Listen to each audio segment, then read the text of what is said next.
한 걸음만 들어가 보면 여야의 온도차가 분명 있습니다. 민주당은 다시 한번 이번 배현진 의원 피습 사건을 계기로 경찰을 비판하고 나섰습니다. 배현진 의원에 대한 테러는 이재명 대표에 대한 정치 테러 사건을 축소 왜곡한 경찰의 소극적인 수사가 낳은 참사입니다. 백주 대낮에 벌어진 야당 대표 피습을 중대 범죄로 규정하고 제대로 경각심을 주었다면 지금과 같은 모방 범죄가 반복될 수 있었겠습니까? 이재명 대표에 대한 정치 테러를 단호하게 조치했다면 과연 이렇게 추가적인 정치 테러가 일어났을까? 살인의 의도를 가지고 야당의 대표를 칼로 찌르는 사항을 심각하게 보지 않는다라고 하는 경찰청장의 인식이 되게 안이했다. 민주당 얘기는 경찰의 소극적인 수사가 낳은 또 하나의 참사다. 안이한 대처로 추가 테러가 일어났다. 민주당의 이런 주장을 이현정 의원은 어떻게 판단하시겠어요? 아니 그러니까 지금 이 상황이 벌어진 것을 지금 경찰 탓으로 하고 있는 거 아니겠습니까? 근데 과연 그럼 경찰이 어떤 시민의 모든 부분을 어떻게 다 지금 커버를 하겠습니까? 그리고 이 사건 자체가 지금 이재명 대표를 소극사했기 때문에 벌어진 것이다. 그런 지금 증거가 뭐 있죠? 그런 근거가 어디 나타난 적이 있습니까?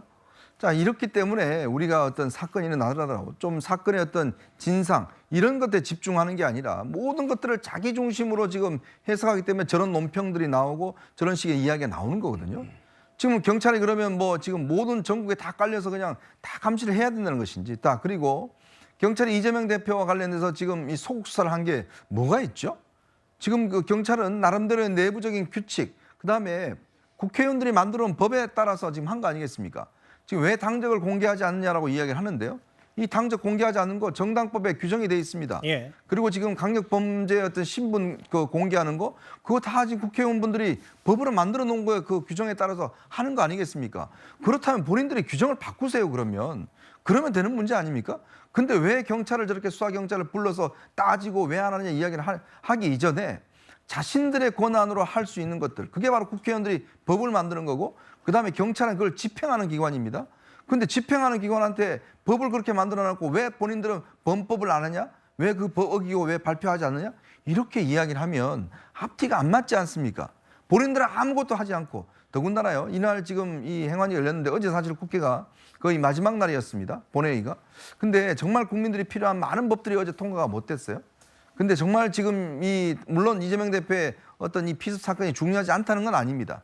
그런데 이런 정도의 어떤 정말 따져서 하는 것들을 좀 다른 것들로 좀 민생을 챙겼으면 저는 좀 더 국회가 박수를 받았을 텐데 지금 이 수사 중인 경찰들을 전부 다 불러내서 왜 이재명 대표 수사 제대로 안 했기 때문에 오늘 벌어졌다라는 그 논리에 엄청난 비약 아니겠습니까? 저런 주장을 하니까 자꾸 모든 문제가 정쟁화되는 것 같습니다. 노 교수님, 제 옆에 화면이 좀 바뀌었고 일부 민주당 강성 지지자들의 하나하나 납득이 잘 되지 않는 주장까지 제가 다 언급할 필요는 없고 읽지는 않겠습니다. 다만 문제는 이런 것 같아요. 그러니까 지지자들은 이런 생각을 할 수 있는데 마치 이제 민주당 몇몇 인사들이 이것 봐라, 이재명 대표 피습 사건 제대로 갈무리 못하니까 이런 사건이 또 일어나지 않았냐는 얘기가 혹시 이런 지지자들의 영향을 미쳐서 또 이런 의혹, 음모론 배우설을 또 부추기는 이게 악순환의 고리가 된 건 아닌지 그런 생각도 좀 조심스럽게 할 수 있는 거 아닌지 모르겠습니다. 저런 음모론 배우설이 사실 만들어지는 자체가 지지자들의 SNS 또 유튜브 거기서 또 가짜뉴스를 제작하고 유포하고 그런 데서 만들어지는 것이고 또 그 지지자들 사이에 돌면서 계속 증폭되어지는 그런 악순환이 계속되는 겁니다. 저도 이제 이재명 대표 사건에 있어 경찰의 대응에 대해서 이 자리에서도 그렇고 여러 차례 왜 저렇게 대응하나 하고 얘기했던 적이 있습니다. 경찰 얘기를 들어보면 경찰도 어쩔 수 없는 부분이 있어요. 저는 개인적으로는 우리나라 개인정보보호법이 지나치게 과도한 그런 개인정보 보호를 한다고 생각합니다. 예. 그래서 신속히 좀 개정할 필요가 있는 것인데 지금 현재 개인정보보호법이 유효하기 때문에 경찰이 그런 그 범인의 신상정보 이런 거 관련 것들 다 공표하지 못하는 부분이 분명히 있는 것이고요. 또 한 가지는 변명문이라든지 그런 것들 다 공개하면 국민들이 그런 쓸데없는 의구심 가질 필요 없지 않겠냐 했는데 그것도 우리나라 엄연히 있는 피의사실 공표죄가 되기 때문에 못한다. 이런 부분이 분명히 있는 것이거든요. 예. 그러니까 그것들은 예를 들어서 비공개로 브리핑을 받는다든가 그럴 수는 있겠지만 어쨌든 현행 법 때문에 경찰에 그런 여러 가지 수사 사실 공개라든지 이런 것이 좀 문제가 있다. 이런 것이지 경찰이 그것을 뭐 이재명 대표기 때문에 뭐 그걸 여러 가지 감추고 있는 거 아니냐. 이렇게 인식하는 건 바람직하지 않고 바로 그런 인식이 좀 전에 얘기한 그런 음모론, 배우설 이런 것들에 대한 그 씨앗이 된다 이렇게 생각합니다. 그럼에도 제가 이 부분을 하나 꼭 짚어볼게요. 강성 지지자의 주장 가운데 이 부분이요. 나머지는 제가 뭐 이걸 언급하는 게 부적절한 것 같고, 그런데 이 부분 이재명 대표 피습 사건과 배현진 된 피습 사건 대하는 경찰의 태도가 너무 차이 나는 거 아니냐는 일부의 주장. 그럼 비교를 일단 해볼까요, 정혁진 변호사님? 네네. 여기 화면에 나왔는데 일단 가장 민주당에서도 계속해서 경찰의 부실 수사, 출소 수사 의혹을 제기했던 게 바로 그 가덕도 피습 현장 물청소 얘기인데 이번에도 똑같이 했다. 뭐 이렇게 알려지고 있어요? 원래 그렇게 하는 겁니다. 원래 그 피자국 같은 걸 남겨놓은 경우가 어디 있습니까? 물론 배현진 의원 케이스 같은 경우에는 개인의 그 빌딩이니까 그러니까 조금 더 빨랐을 수도 있지만 일단 필요한 증거, 그다음에 혈흔 같은 것들이 그렇게 중요한 증거도 아니잖아요. 그렇기 때문에 저는 그때부터 계속 말씀을 드렸지만 왜 민주당에서 그 혈흔을 갖다가 물청소하는 것과 관련해 가지고 왜 저렇게 이야기를 갖다가 하는가? 전 도저히 납득이 안 됐거든요. 그다음에 다른 걸 다 떠나 가지고 경찰이 범인을 놓쳤습니까? 증거 불충분해 가지고 그 범인들한테 대해서 무죄가 나오겠습니까? 전혀 그럴 수 있는 상황도 아닌데 무슨 꼬투리를 저렇게 잡는가? 전 이해가 되지가 않고요. 더 중요한 건 뭐냐면 지금 민주당 이야기한 걸 다 종합해 보면은 경찰이 범죄 수사하는 것이 미덥지 않다는 뜻이잖아요. 그러면 왜 경찰한테 저런 수사권을 몰아준 데가 어디입니까? 민주당 아니었겠습니까? 검찰하고 경찰이 분업화해가지고 자기 할 일 딱딱딱 해가지고 지금까지 우리나라 수사가 나름대로 다른 나라에 비해서 훨씬 더 효율적으로 잘 진행돼 왔는데 그거를 이런 식으로 만든 데가 어디냐? 민주당 아니겠습니까? 왜 이렇게 그 스스로 만들어 놓고 지금에 와가지고 다른 소리 하는지 전 이해가 되지가 않고요. 진짜 우리나라 범죄 수사를 위해서 검수완박은 회복되어야 된다, 돌이켜져야 된다. 전 그런 생각이 듭니다. 이번에 경찰의 초동 대처 그리고 이재명 대표 피습 때와 크게 다르지 않다라는 게 경찰의 일반적인 시각인데 뭐 일단은 민주당 생각은 그와는 좀 다른 것 같고요. 근데 표면적으로 이 피습 사건 단지 달랐던 건 피습 초기 병원의 브리핑이었습니다.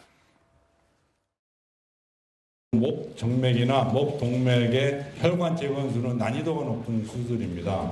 수술의 성공은 장담하기 어려운 상태이고요. 따라서 경험 많은 혈관외과 의사의 수술이 꼭 필요한 상황이었습니다. 질문은 받지 않고 브리핑을 마치도록 하겠습니다. 이상으로 치료 경과에 대해서 국한돼서 저희들이 말씀드릴 수 있기 때문에 질문은 받지 않겠습니다. 아니 이러실 거면 브리핑을 왜 하셨습니까?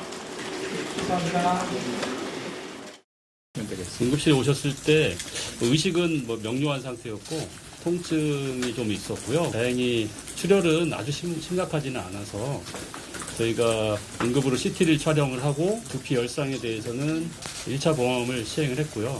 두개내 출혈이라든지 골절 소견은 일단 없는 것 같습니다. 글쎄요, 이런 안타깝고 충격적이고 불상사 있는 사건을 저희가 비교해서 여러 가지 사안들을 하는 게 이 당사자 입장에서는 사실 불편할 수도 있는데 다만 앞으로 중요한 건 경찰의 대처니까. 근데 경찰은 그렇다 치고 이제 당시 서울대가 해당 브리핑을 소상히 하지 않아서 또 그 시점도 늦어서 이게 뭐 이재명 대표 동의 얻지 못해서 브리핑 늦어졌다. 당시 브리핑도 또 민주당의 영입인사 전 의협 부회장이 하면서 그래서 좀 말들이 많았던 측면도 분명히 있거든요. 그렇죠. 결과적으로 봤을 때는 양 병원의 대응이 좀 달라 보이기는 합니다. 물론 이제 그 과정에서 어떤 이유가 있었는지 뭐 이런 부분들은 좀 더 뭐 기다려보고 어떤 일들이 있었는지 좀 더 파악을 해봐야겠지만 일단 서울대병원에서 브리핑을 원래는 예정을 했다가 갑자기 취소된 바가 있었거든요. 그러다 보니까 이제 민주당이 영입 인사였던 이제 강청희 대한의협 전 상근 부회장이 직접 나서서 브리핑했던 장면들을 많이 기억을 하실 겁니다. 그때 이제 이재명 대표의 어떤 의무 기록을 보고 본인이 이제 의사 인사로서 여러 가지 브리핑을 했고요. 나아가서 왜 서울대병원에서 안 하고 왜 민주당 인사가 하냐라는 물음에는 저도 이해하기 어렵다라는 식의 이제 그런 이야기를 했었거든요. 예. 그렇기 때문에 당시에는 이제 브리핑이 한 차례 취소가 됐다가 다시 재개된 브리핑에서도 뭐 질문을 받지 않았기 때문에 그 뒤로도 좀 말이 나왔던 것은 분명합니다. 그런데 이제 배현진 의원의 경우에는 순천한대병원에서 또 신속하게 브리핑도 있었고 배현진 의원의 상태라든지 여러 가지 뭐 의료적인 이야기들에 대해서 바로바로 또 질문에 답을 받았기 때문에 이런 부분의 대처에 대해서는 국민의 알 권리 차원에서 순천한대병원이 조금 더 낫다라는 평가를 받는 것은 분명해 보입니다. 예. 그렇기 때문에 민주당 입장에서는 뭔가 근거 없는 음모론을 제기한다라기보다는 사실 이재명 대표가 사실 백주 대낮에 살해 시도를 당한 것이기 때문에 그런 결과가 있었음에도 뭐 수사기관이나 뭐 여러 가지 지금 상황상 이재명 대표에 대해서 뭔가 좀 제대로 지금 풀리지 않는 의혹들이 있는 것이 아니겠느냐라는 의문을 제기하고 있다 이렇게 봐야겠습니다. 뭐 사실 정도의 차이를 구분하기 힘들 정도로 배 의원 피습 사건도 이재명 대표와 다 거의 그 신변에 큰 위협을 느낄 정도의 이 습격이었기 때문에